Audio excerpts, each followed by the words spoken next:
as we head home to the world's greatest Rumble.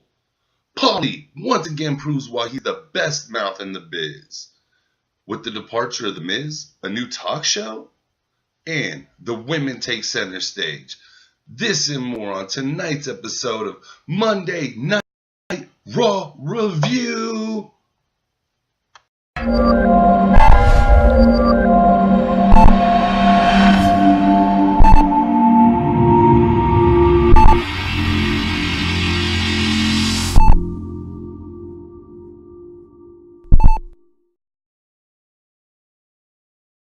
Hey, what's up, guys? Thank you, as always, Kliqpod family, for joining me, your boy JG, as we go ahead and review, as always, the Monday Night Raw show.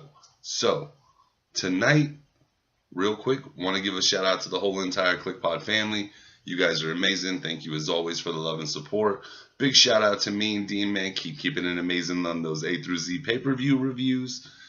And, guys, if you haven't already, go check out the new Pipe Bomb Wrestling Talk. It's fun. Hey, if you don't know, go ahead, leave comments, shoot us your comments, any topic ideas. We'll go ahead and bust them out.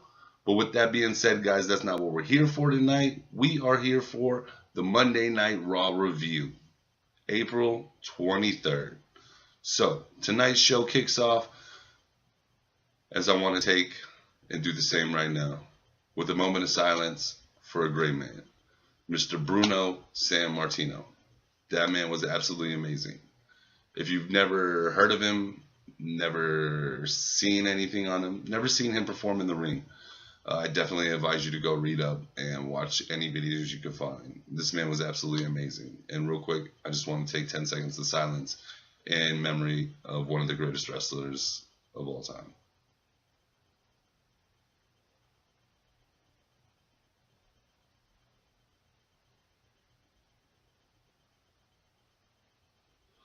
All right, man. It's hard to start a show on the low note, but let's go ahead and hop into this review, guys. So tonight, our show kicks off with Brock Lesnar and Mr. Paul Heyman. Man, when I'm sitting there watching it, all I can think about, man, it's unfair how good Paulie is on the mic. That man is absolutely amazing. Cena sells a match, but so does Paul, man. Paul Heyman is absolutely phenomenal. He just gets my blood pumped. And you guys know how I feel. I don't want to see Roman and Lesnar again, but, man, Paulie could sell it to me. So, I mean, I'll absolutely be watching it, even if it'll be sneak on at work. But, I mean, I'll still definitely be watching it. Absolutely might come with a review later that night to catch you guys up who just happened to miss it that day. So, definitely keep your eye out for that, guys. But with that being said, at this point, Paul starts to go through his list of accomplishments, of Brock's accomplishments, and how Brock doesn't gloat. Everybody there expects to see Brock gloat. But Brock's not a gloater. Brock's a conqueror. And this, I fully agree. That's what makes it so good, is he doesn't talk so much. It's if he talked, that would really kill the character. Because every time Brock's talked on the mic, man, I mean, I kind of lose interest for a moment. It's nothing against him. He's just not the most skilled mic worker there is. But damn, did Paulie sell me on it tonight with the accomplishments. And he just explains how he's there to gloat for Brock. Brock doesn't have to. Brock just goes in there, takes care of business. Obviously, at this point, man, Paul starts to go in on Roman Reigns. It's the same thing we've seen week in, week out over God knows how long. Since the Rumble. Since the Elimination Chamber. I mean, we just see the same things week in, week out, man. It gets so freaking annoying. I want something refreshing. Why is this starting my show once again, man? Paulie continues at this point to explain how all this means nothing to Brock. Obviously, they're building up Friday. Fans start chanting Roman, but it just sounds like it's only 20 people. Roman comes out. It's the same old, man. Roman gets in the ring, talks about how he's going to bring home the championship, regardless of what anybody says. It's the same shit week in and week out, guys. And this is just getting freaking old, man. And to start the show off with this was such a bummer. You could have started the show off with anything else. I would have been much more happy. Hell, you could have started the show off with a segment with freaking Nia and Alexa. I could have gave a shit, man. But to start it off like this again with the same thing we see week in, week out, week in, week out, it never changes, man. And that's what's so frustrating. But I'm happy it's almost Friday. Hopefully Roman gets this title so we can be done with this. Let's move on to bigger, better things. At this point, we learn about the new talk show that's coming out tonight. KO and Mr. Sami Zayn, called the Sammy and Kevin Show. I'm excited at this point. Come on, guys. These two are absolutely phenomenal at what they do. So I'm pretty excited to see what they have to do at this point.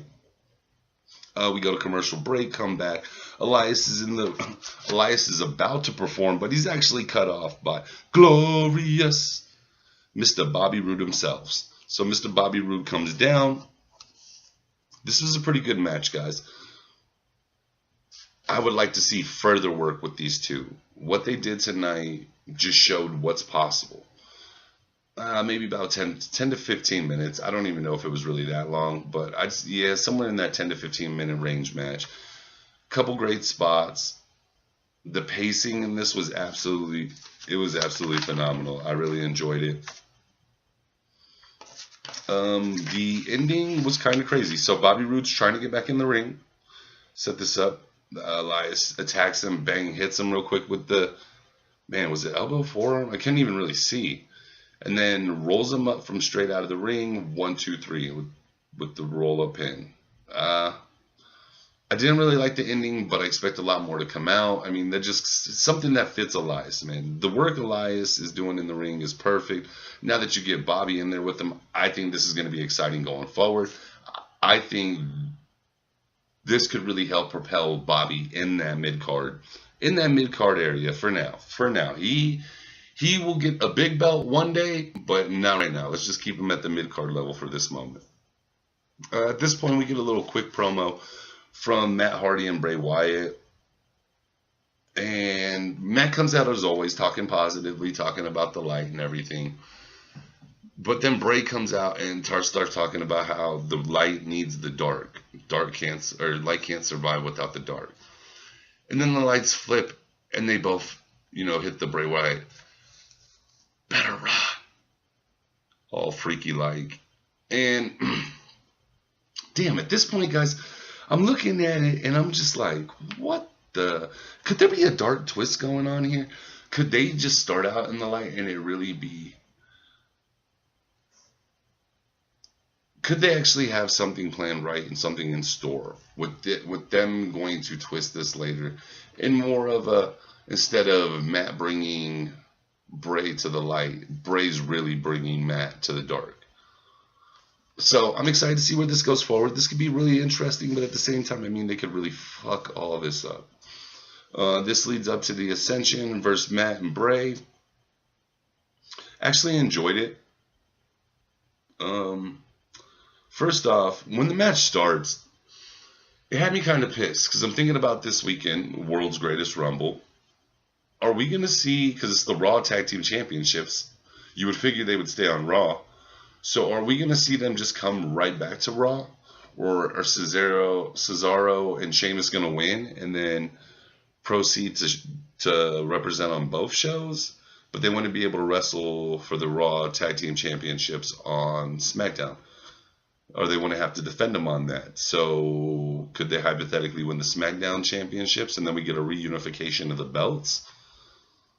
Realistically, all I'm thinking is that it just shows me who the hell the automatic winner for Friday is going to be. And that's what pisses me off.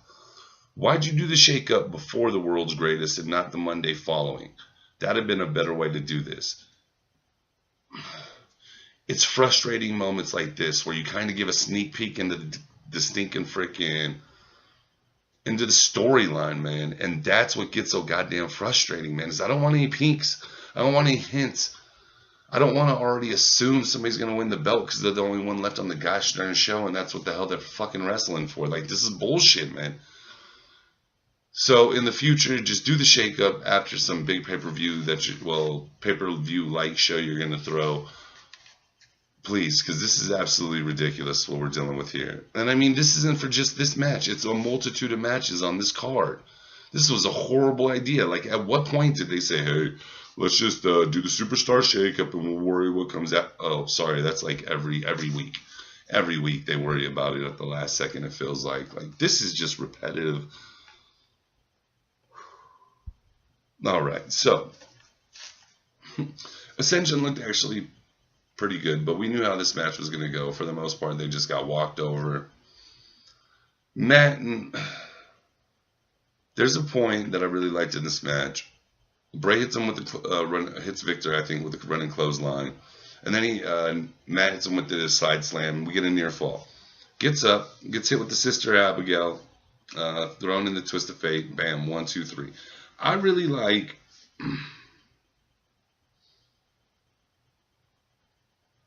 I like the work they're doing together. I like how they're using tag team moves. Sometimes I forget Bray was a tag wrestler. So I forget how good he works in the ring with other people. You know, because sometimes you just lose track of that because you get so focused in the storyline that we're seeing now. But previously, I mean, that fool used to be a tag wrestler. And I mean, that's really coming through with Matt. And Matt's obviously super experienced in the tag division. So, I mean, they could definitely learn a lot from each other. But, man, they can take each other's characters to new elevations in height and put Bray back on that freaking main event path again. That would be cool to see. So I'm excited to see what's still to come going forward. We've had kind of a slow start to them pairing together. But I'm figuring this Friday when they win the belts, that's when they start to really get propelled and pushed. Now, we get to my favorite part of the show. Excuse me for a minute. As you know, we do everything one take here. Now we get to my favorite part of the show. The brand new debut of the Sammy Kevin show. Boom, we hear Sammy's scoff music hit, comes down, everybody's having a good time, gets in the ring. First thing I notice is it's kind of got like a talk show, podcast-ish setup, but yet it's missing an actual chair, like any kind of furniture for the guest that's supposed to be on. The very first guest ever on the show,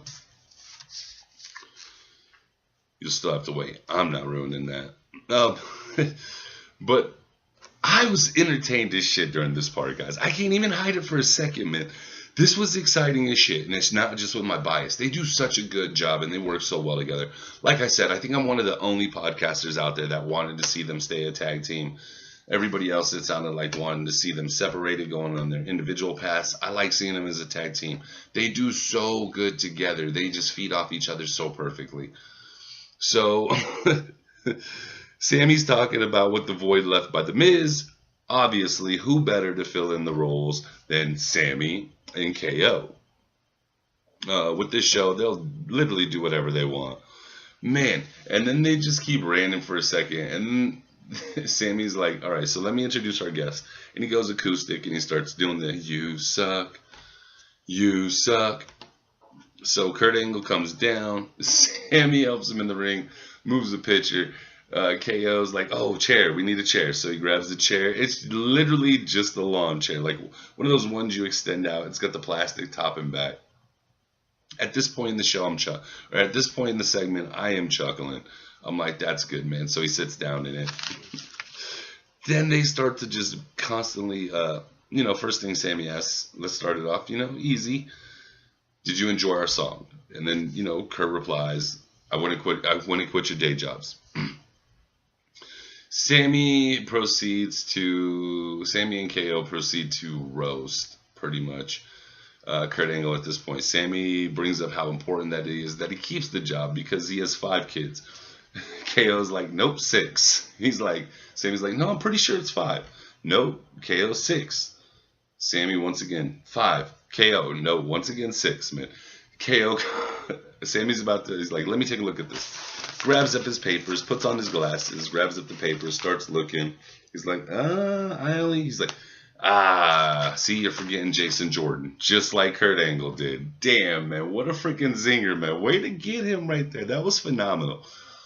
At this point, they just continue to bust his balls, bringing up how Stephanie Mann literally has a hold of his balls in Stamford, Connecticut. He can't do anything about worrying about getting fired. And now he's pretty much got to kiss Sammy and KO's ass. Kurt at this point is frustrated. You can tell this. Man, so, and he brings up a match. This match is going to be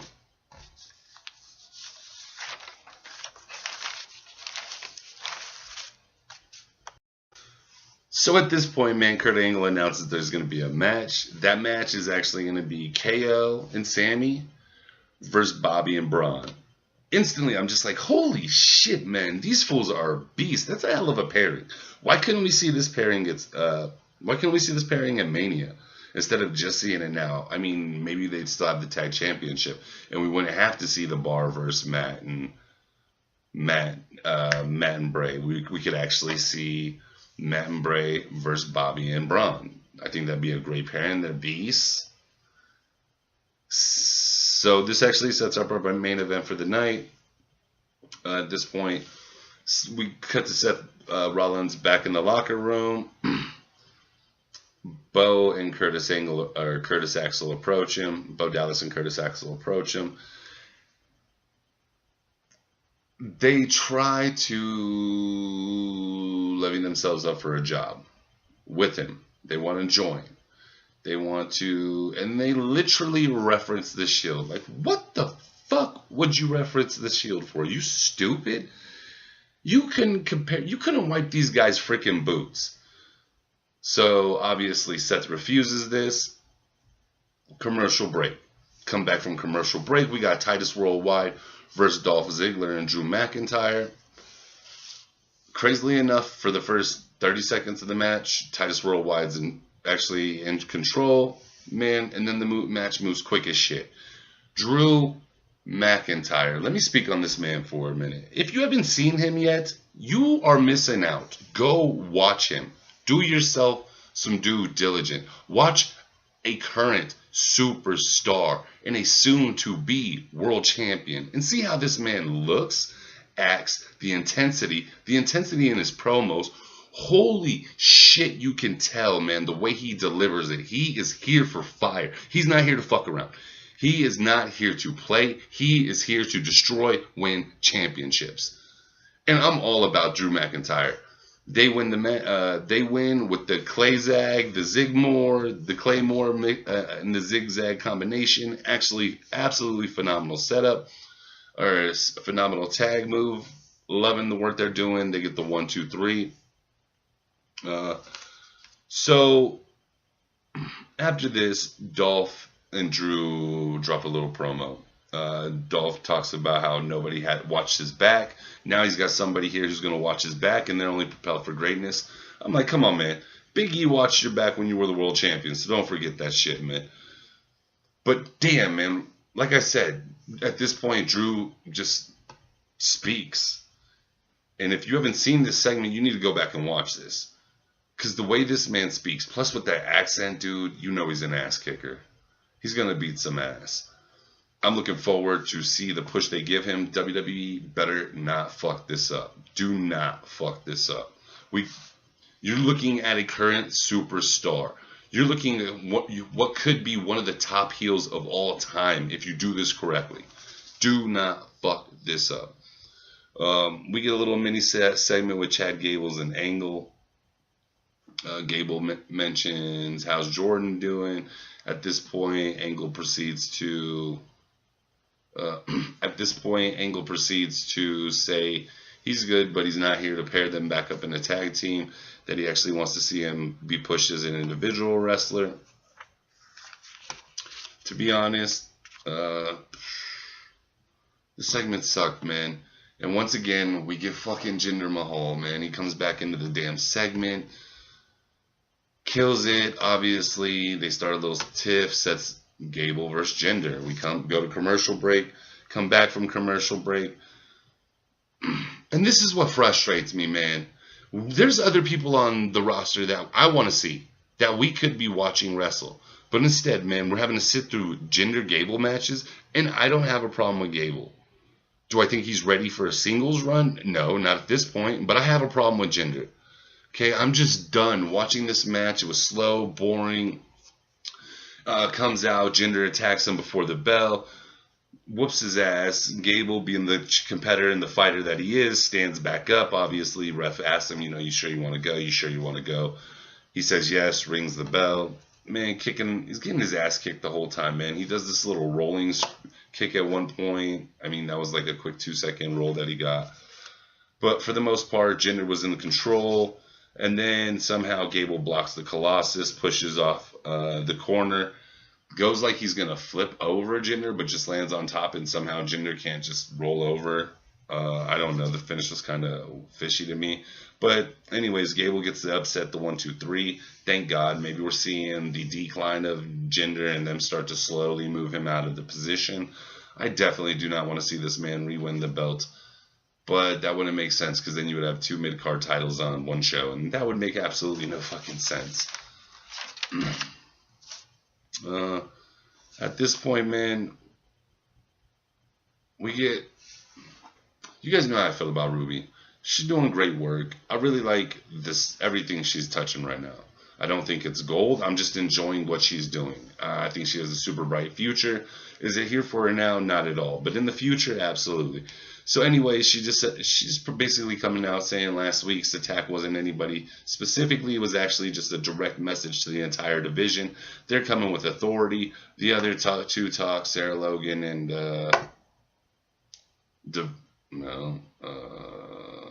I can't even think of the other one right now. But anyways, they talk. It's more of a fucking waste of time. Like, come on. You need to get Ruby away from these girls anyways. I think one was talking about she's camping. I don't give a shit what you do. Who gives a fuck? Who gives a fuck, man? We got another fucking wasted segment. I'm sorry about all the cussing on this episode, guys. But damn, it just gets so frustrating every week. It's just... And I don't mind fillers, but with fillers needs to be good segments. And all of tonight, I've seen 1, maybe 2 good segments that I really enjoyed. Anyways, we get a little Samoa Joe video log. Said he's worried he may not even have an opponent at Backlash. We've already seen this story. Hell, I wish, man. I wish. Just throw, Roman... destroy Roman and then throw Samoa in there instead. I'd rather watch that, but we're not here for that part, right? Hey, which brings me to my point. If you haven't seen the Roman be a heel video, you need to go check that out. We discussed why Roman needs to be a heel and why that'd be so good for him going forward, instead of this nonsense babyface they keep trying to push. Anyways, we get another Bo Dallas and Curtis Axel. This time they're trying to be employed by Finn. Obviously, Finn denies. Shout out to Bo and Curtis for trying to find somebody. Keep at it. Now, we get to the Lashley, Strowman, Sammy, KO match. At the beginning, very quick cat and mouse right out the gate. But then Bobby takes control, and damn, Bobby is looking explosive tonight. Bobby was really having a lot behind the attacks. There was a quick portion where KO and Sammy got the upper hand. KO attacks Lashley while the ref's distracted. Bobby, dude, he's got one of the best belly-to-bellies out there, I've got to say. Then we see something I love in tag team matches is when we see tags not being able to make. So at this point, Sammy and KO are doing their thing for a little bit. KO actually stops Bobby Lashley from getting the tag. A little more interaction. Then we come to the hot tag to Braun Strowman. At this point, Braun's doing his thing. As we know, somebody's getting these hands. So while Braun's beating ass, Sammy tries to run away. Freaking Lashley chases him up the entranceway, grabs him, brings him back down, throws him in the ring. Braun finishes off. We got Braun and Lashley with the win. 1, 2, 3. Once again, we should see them as a tag team. You have a very depleted tag team anyways over on Raw. I mean, can anybody name 4 tag teams over there currently? They're actually getting pushes. With that being said, man, I mean, let's just get more interaction by... I don't know. What are these two doing individually right now? You have no work for them.